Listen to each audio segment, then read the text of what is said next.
Buen día a todos, bienvenidos a Toma Notax, un espacio para ustedes para platicar de temas de carácter contable y fiscal. El día de hoy estaremos platicando de las generalidades del contribuyente binacional, que realmente en la región donde nos encontramos es muy importante tener estas perspectivas, puesto que es muy común que existan personas que nacieron en Estados Unidos, que viven y han tenido toda su vida aquí en México, o personas mexicanas que deciden emigrar y tener su estatus migratorio legal en Estados Unidos, y pues hay diferentes implicaciones en materia fiscal que hay que considerar.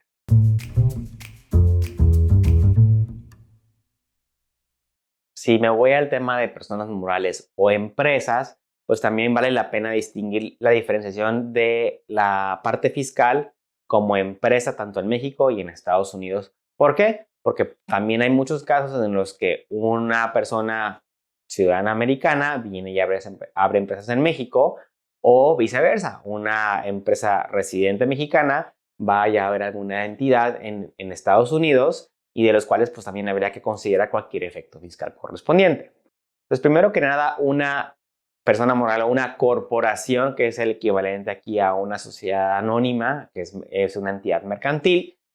Pues bueno, más bien en México, las personas morales tributan regla general, seas una SA, una SRL, una SAPI, una sociedad civil, todas tributamos de la misma manera, que es el 30% de la utilidad es lo que debes de enterarle al fisco. Y claro, si de esa utilidad que generas eventualmente tú distribuyes un dividendo, ese dividendo debe tener una retención del 10%, y aparte de ver que no tenga algún otro impuesto corporativo potencial por el tema de CUFI. Pero vamos a dejarlo así a grandes rasgos. Pago el 30% como empresa y al momento de darle el dividendo de esa utilidad a los socios, se les debe retener un 10%. Y ahora bien, en Estados Unidos, un símil a eso, que sea la corporación, tiene una tasa corporativa del 21%, que aquí sí es más baja que el 30% de México. Sin embargo, también cuando distribuyen el dividendo a los socios, en este caso se genera un segundo impuesto que puede ser del 0, del 15 o del 20%, dependiendo del monto de dividendo que se distribuye a la persona física. Entonces, entonces en México es 30 más el 10 de retención, pues llegas a pagar un 40%, más o menos. Y en Estados Unidos ahorita tienes el 21% corporativo, y si distribuyeras dividendos de montos elevados que lleguen a tasarse al 20%, pues entonces ya tendrías un 41% también de impuesto, vamos a poner así, corporativo en total, ¿no? Entonces son tasas muy similares, pero sí puede haber variaciones por el monto de dividendos en Estados Unidos, etcétera, ¿no? Que actualmente se está discutiendo si la tasa corporativa de una empresa en Estados Unidos se eleva a un 28%. Está en discusión, ahorita es 21%, ya habría que estar atentos para si para el siguiente año se aprueba algún tipo de aumento en esa tasa corporativa.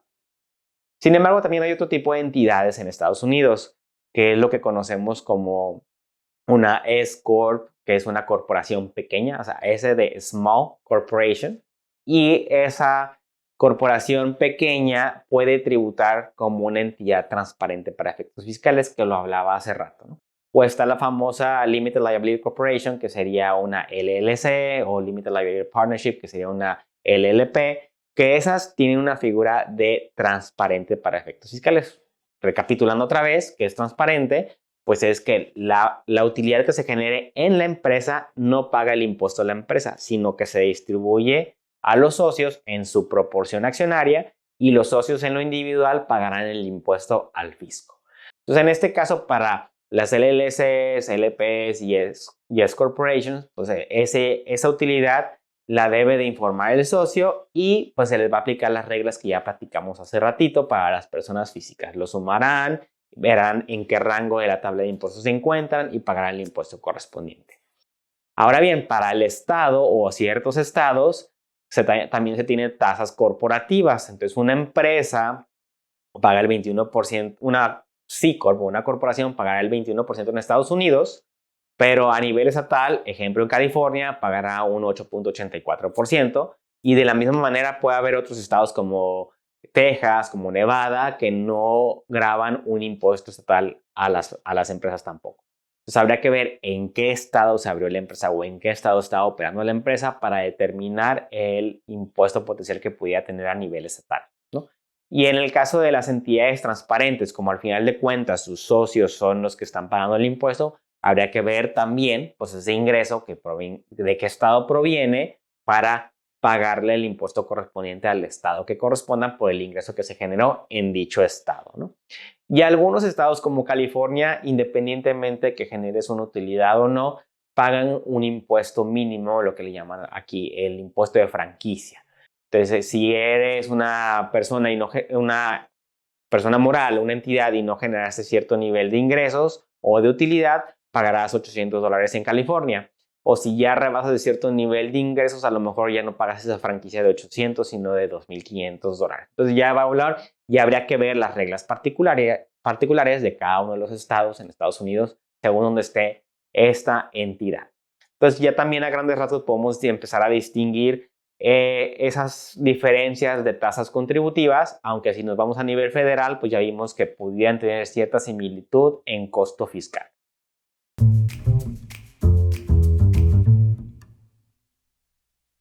También las personas morales tienen obligaciones informativas.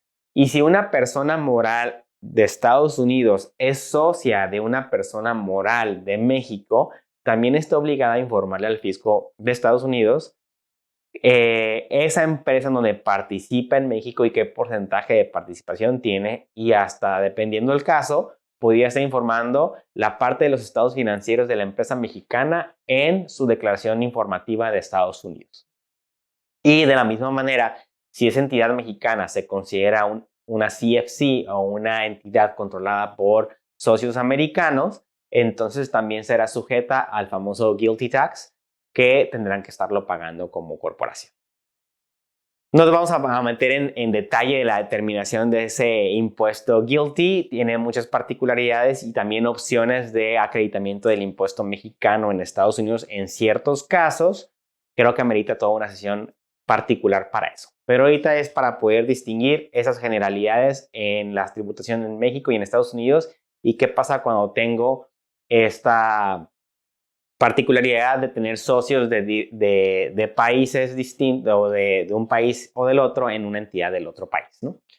Ahora bien, en una entidad ¿qué pasa si en una entidad transparente el socio es mexicano y no es estadounidense? En este caso particular, para prever que precisamente como en una entidad transparente quien declara es el socio, entonces Estados Unidos dice, bueno, pero si ese socio es extranjero, para evitar de que pues no me informe o no me declare los impuestos que correspondan a esa entidad transparente porque pues no es residente como tal, entonces yo le pongo una retención del 37%, que sería la tasa máxima como persona física. Entonces, si un mexicano es socio de una LLC en Estados Unidos, de la utilidad que se genere, en este caso particular, se le va a retener un 37%. ¿Qué debe hacer esa persona mexicana? Ir a Estados Unidos, declarar ese ingreso y solicitar la devolución del impuesto retenido. ¿Qué debe hacer aparte en México? Pues declarar lo que se obtuvo de utilidad en Estados Unidos de esa LLC y acreditarse el impuesto que se pague en Estados Unidos por ese ingreso de la LLC. Entonces aquí ya empiezan a haber ciertas, no complejidades, pero pues sí ya pones más ingredientes dentro de tu análisis y consideraciones fiscales. Entonces vale la pena tener presente eso porque a veces creo que es común que ciertas personas, profesionales, abogados en migración, etcétera, o uno como interés dice, bueno, yo mejor me voy a abrir una empresa de Estados Unidos como mexicano porque quiero tener una oportunidad o algo por el estilo. No haces un análisis debido del tipo de entidad que se va a abrir y puedes tener un menoscabo en la parte financiera. No estamos diciendo que se esté haciendo algo malo, simplemente a lo mejor para los fines que uno quería la entidad, pues no cumple el fin particular porque a lo mejor ese 37% de retención en una entidad transparente te quita flujo para la operación que lo querías destinar. Entonces te convenía a lo mejor más una corporación y pagar un impuesto corporativo del 21% porque vas a estar reinvirtiendo esas utilidades en un negocio que hagas. Entonces ya va a depender fines, va a depender propósitos, temas futuros, patrimonio, etcétera, ¿no? De temas de residencia. Pero bueno, pues eso sería la distinción entre ambas empresas y ahorita pues entraríamos a un último segmento de conclusiones o recomendaciones a contemplar cuando se tenga esa situación de doble residencia, doble ciudadanía o de estar, aunque seas ciudadano mexicano o americano, pues que tengas empresas o ingresos del otro país.